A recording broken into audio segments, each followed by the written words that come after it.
started receding, and the ark came to rest. And the ark came to rest on in the mountains of Ararat in the 7th month, on the 17th day of the month. Now, who can explain how that is the same day as the resurrection of Jesus? Anybody?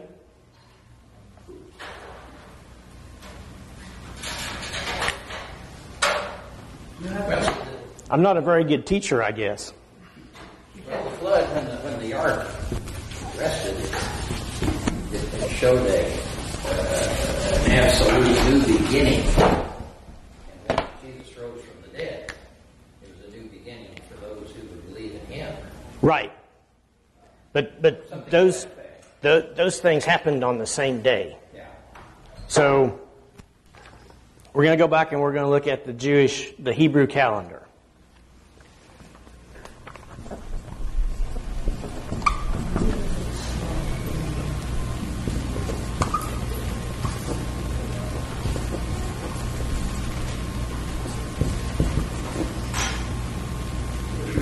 One of the confusing things about the Hebrew calendar is they had two. One was the civil calendar and one was the religious calendar. Right, and that's exactly what we're going to discuss here. In Genesis, which one would that be? It would have been the civil calendar. Okay, so If it was the the 7th month, new year would be, first of Tishri. okay,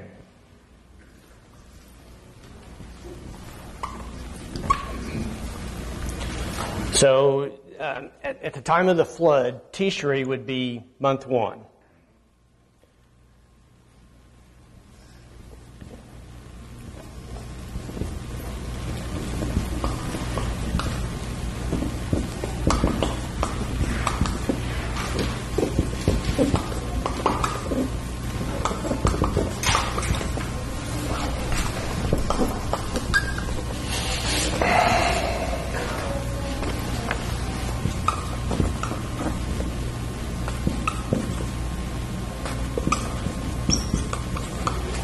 All right, so we've got 1, 2, 3, 4, 5, 6, 7, 8, and it goes on down. At the time of the Exodus, how is that calendar different?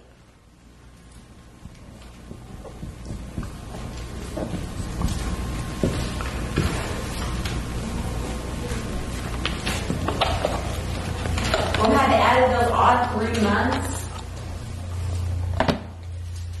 2, 3, 4, 5. The Exodus is. 1, 2, 3, 4, 5, 6, 7.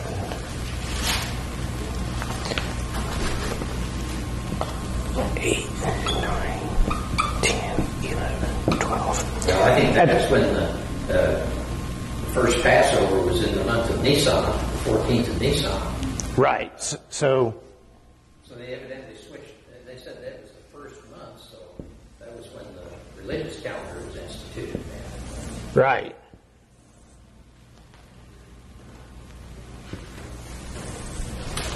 Okay, so at the time of the Exodus, when they instituted the first Passover, now all of a sudden Nisan becomes the first month. So their religious calendar goes 1, 2, 3, 4, 5, 6, 7, 8, 9, 10, 11, 12. Okay, so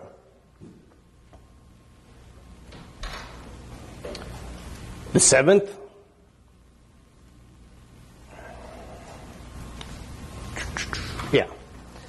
the 7th month, the 17th day in Genesis, in the account of the flood, would be the month of Nisan.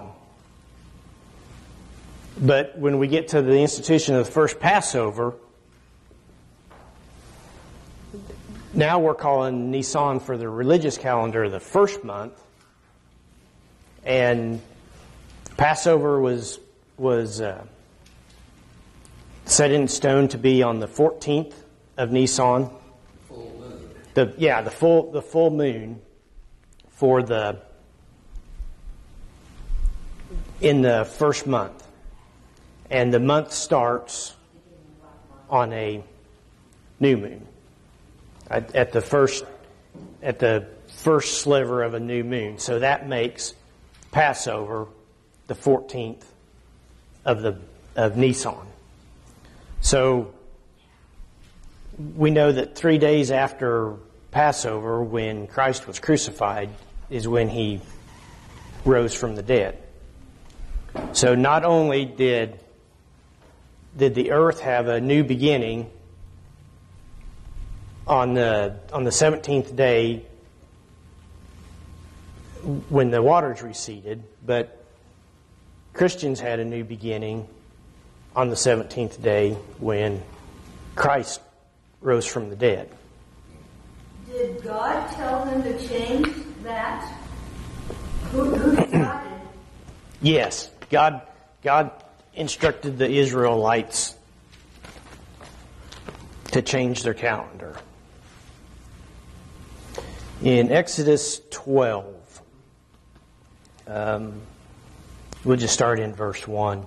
Now the Lord spoke to Moses and Aaron in the land of Egypt, saying, "This month shall be the beginning of months. It shall be the first month of the year to you." And then it talks about how they're going to do the Passover. On the 10th of the month, they select the Passover lamb.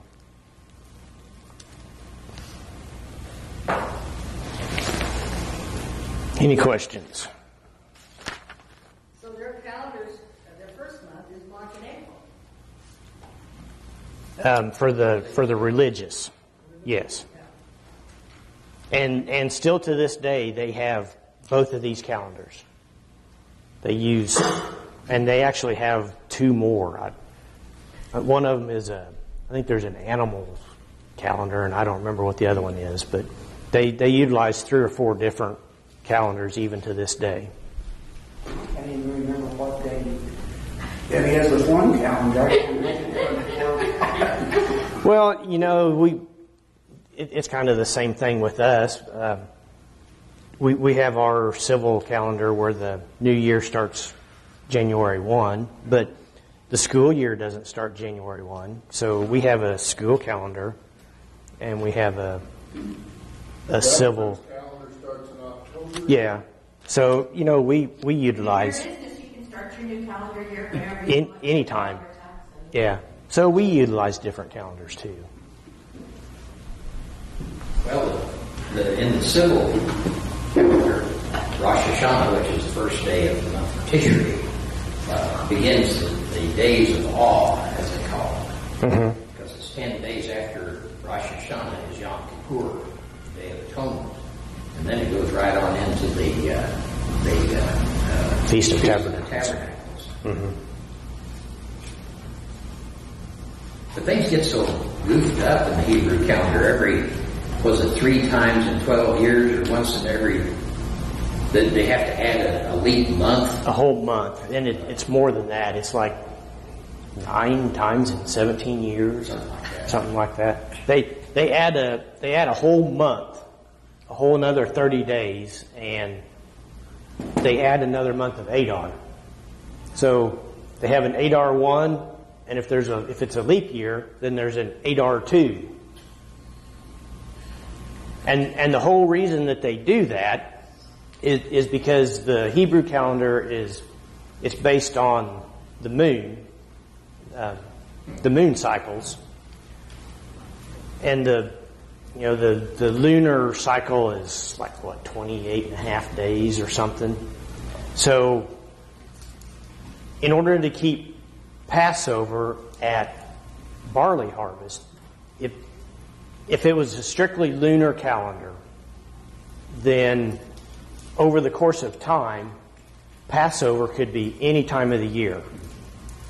It could start out the 1st of April, our April this year, but because the moon cycles aren't the same as our 365 days, then, over the course of 20 or 30 years, we could end up with Passover in December. And it may not be quite that severe, but it could cycle clear around the year, because the moon cycles aren't the same as our yearly cycles.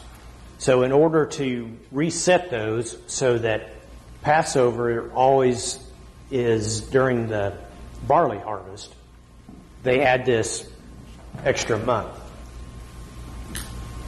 Well, we have to add a leap day every 4 years to stay up with the solar count. Yeah, solar right. System. Yeah. Kind of like Memorial Day, no matter when it lands, it needs to be on Monday. And the Muslim calendar, that also is a lunar calendar, but they don't reset that. It's strictly a lunar calendar. So Muslim holidays, they can be any time of the year. This Ramadan that they're celebrating now or have just finished, that can actually be any time of the any time of the year. Yeah, when we were in Israel, Ramadan was starting in January of that year. So it just follows strictly the lunar calendar. So the Jews never know when they're going to get attacked during Ramadan. It moves every... Depends on when it turns up. You going to talk about the month of Av? We can. I don't have that stuff with me, but we'll see how much we can remember. It was just an interesting thing that the 9th of Av is the day that Solomon's temple was destroyed, and also Herod's temple was destroyed in 70 A.D. On that same day of the month. Yeah. And more recently, the 9th of Av was the day that Israel left the Gaza Strip. Oh, yeah. I forgot about that. The 9th of Av is that the day that World War I started? It would have been in August. I don't remember what the date. There's something about World War I on the 9th of Av. There's a whole list of things, and I can't remember any of the others. But it seems like if there's something bad that's going to happen to Israel, it's going to be on the 9th of Av. And it has always been that way. Yes, yeah.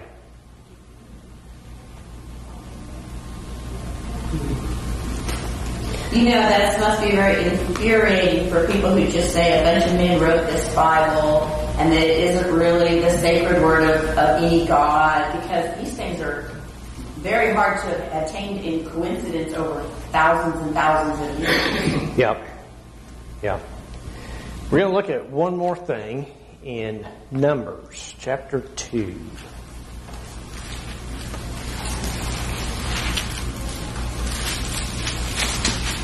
In Numbers chapter 2, it describes how many people were in each of the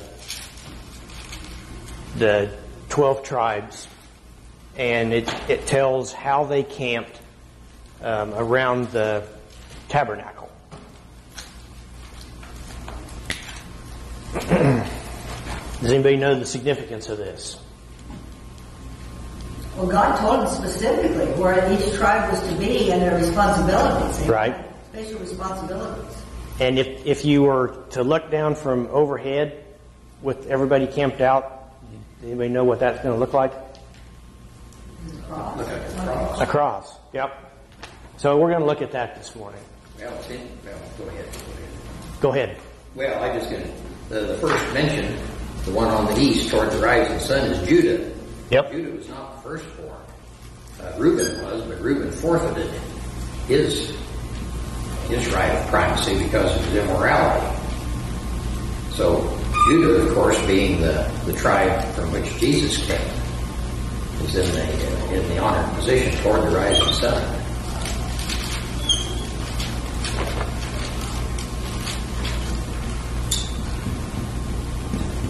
And did I hear? It might have been one of our Bible studies that this is also the positions that they traveled when they went to the Promised Land, when they went across the desert. They were in these positions were important then. I think they traveled in order, didn't they, Nathan? I think so. Yeah. So when they traveled in order, did they look like a cross, or did they go in a row? That's interesting, isn't it? To think about. When you got 3 or 6 million people traveling, they probably weren't in a row. They weren't in a row because there was way too many of them. Well, why don't you have a seance and ask Moses about it? Well, my footnote says half the tribes, Judah, Issachar, Zebulun, and those on the east marched ahead of the tabernacle, and those on the west marched behind it.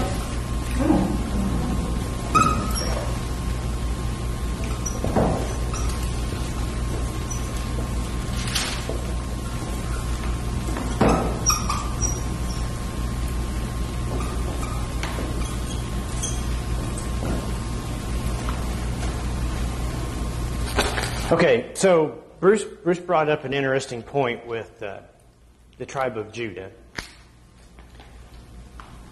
According to Hebrew tradition, the firstborn was supposed to get the blessings.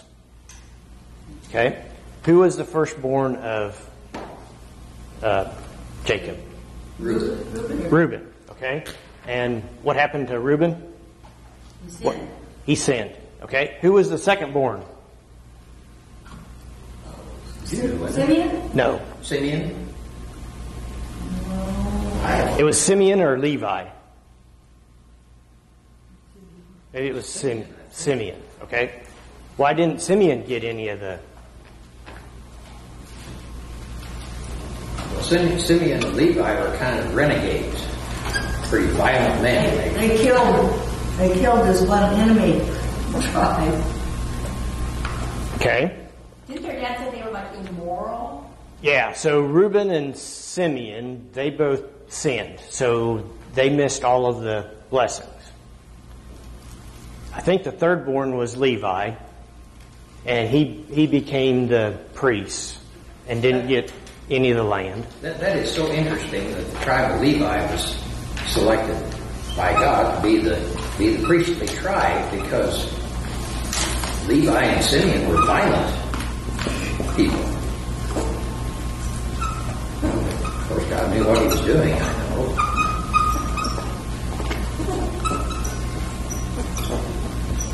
Okay, so that gets us down to the fourth-born son of Jacob. And who was that? Judah? That's Judah. And that's where part of the blessing, the line of the blessing went.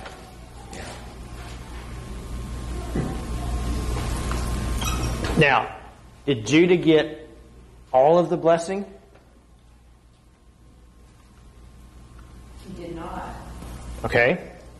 What did the blessing amount to?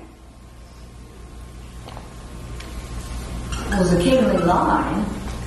Okay. For one thing. Okay, the kingly line, the line of the rulers. So that's where Jesus would have descended through the tribe of Judah. Okay? But there's another part of the blessing.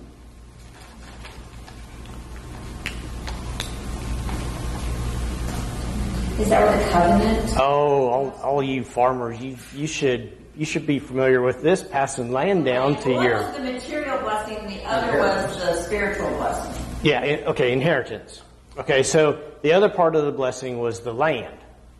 And the firstborn always got a double portion of the land blessing. Who got the double portion of the blessing? Which tribe? Joseph. Okay. when you go to look at all the tribes of Israel, do they list a Joseph usually? No, it's two sons, Manasseh and Ephraim. Okay.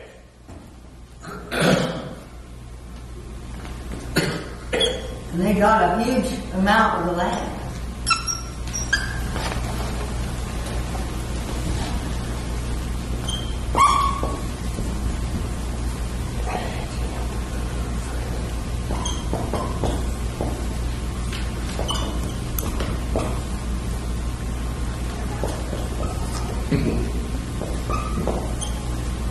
Jacob didn't have anything very complimentary to say about some of the tribes in his last words.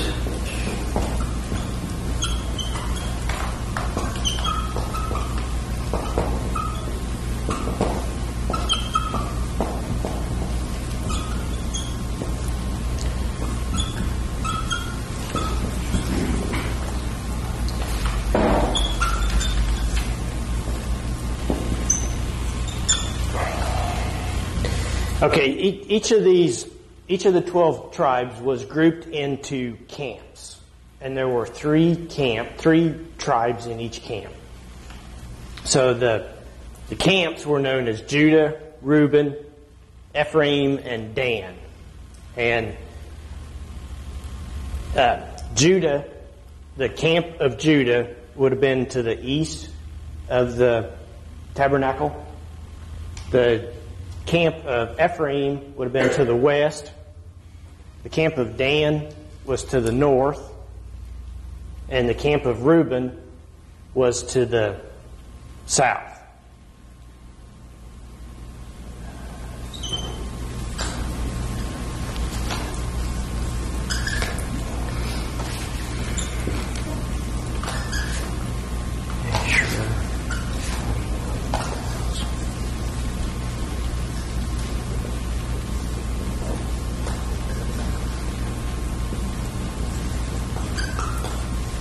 Must have been interesting for God to get all those million people to follow all the instructions.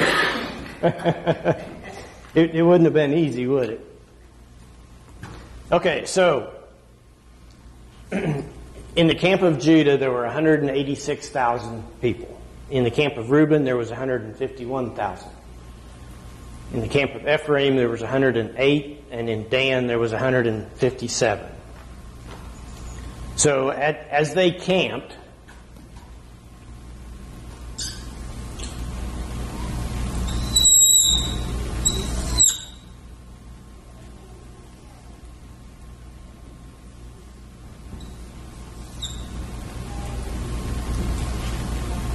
and the tabernacle would be right here.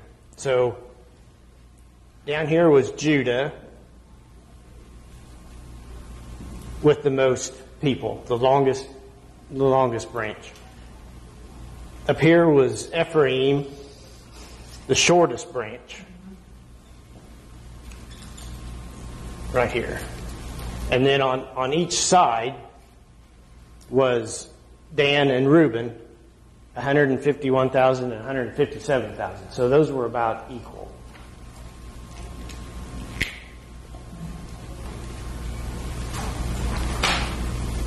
For what that's worth. Well, they had to keep all that order every time they moved. Whenever God said move, they had to keep this in order. Yes. I have a question. Okay, now the ones that go across this way, Uh-huh. did they line up that way so that it would form a cross? That's how they would, when they would sit down and set up the tabernacle.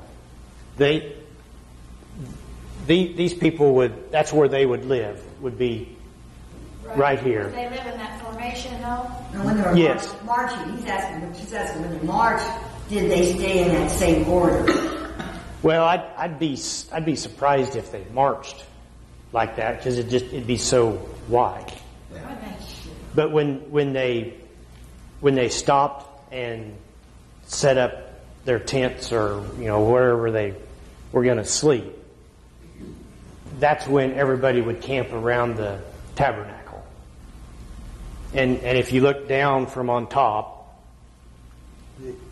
it would resemble a cross. They would camp in that formation. Yes.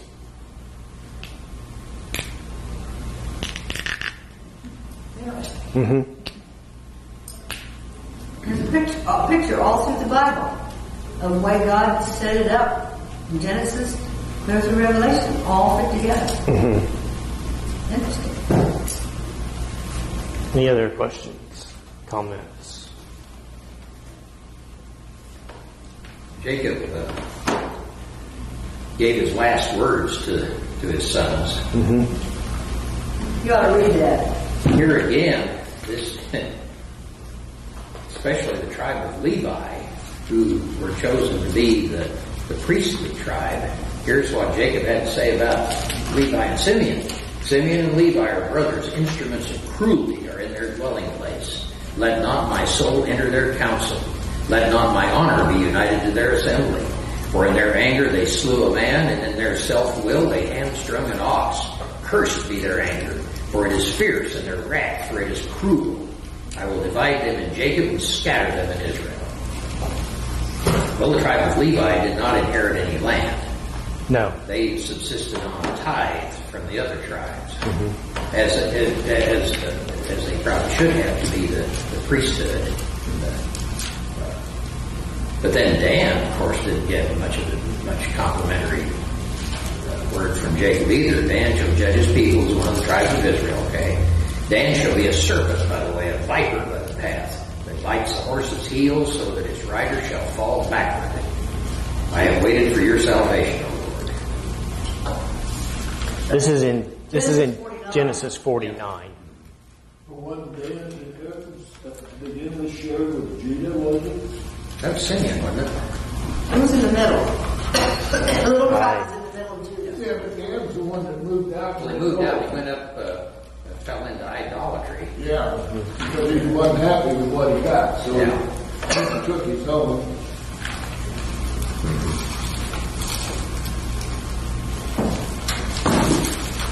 My note in my Bible here says that one of the reasons that they did use this formation was that they were supposed to keep the ark separate from the secular tribes around them. Yeah, they were surrounded. Because they had surrounded that to keep the other tribes away, to keep it separate. Yeah.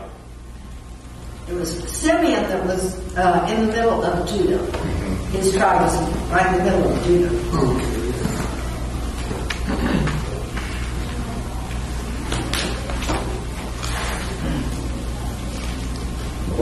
What he said about Judah, though, was really awesome. It says, the scepter shall not depart from Judah, nor a lawgiver from between his feet till Shiloh comes. Shiloh meaning the Messiah.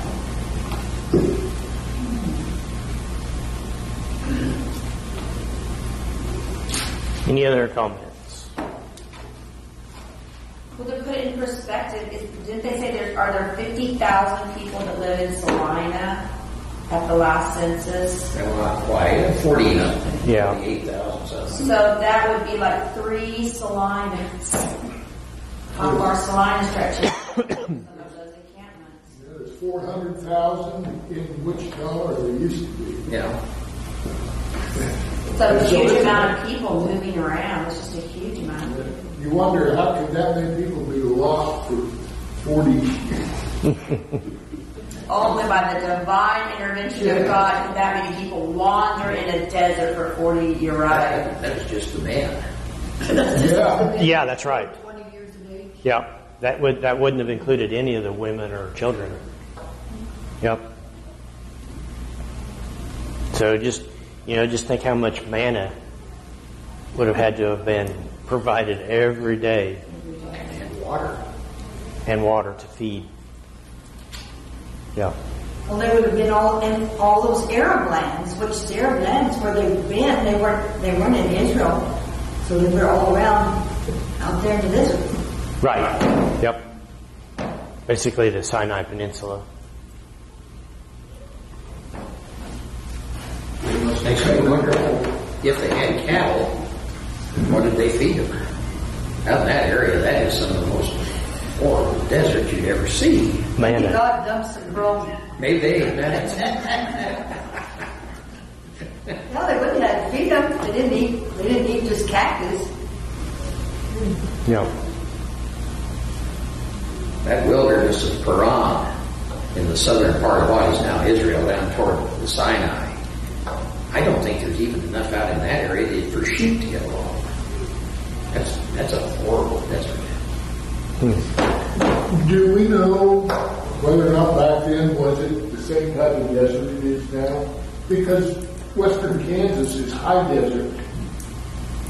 So, in over several thousand years, the land can change a lot. There may have been something, because they had a lot of sheep, but sheep, they can pick what they want, Yeah, that's a good point. There might have been some grass at that time. Yeah. Well, they had to have their livestock because they had sacrifices, so they had to have. Yeah. They must not have eaten much of their flocks. Or, of course, they'd have to have something besides just meat to live on. And that the manna would take care of that part of it. But whether they ate any of their animals. Well, we're gonna look at Solomon's dedication of the temple in church and the amount of animals that were sacrificed for the dedication, and that'll just blow your mind. That would have taken some time to do all that.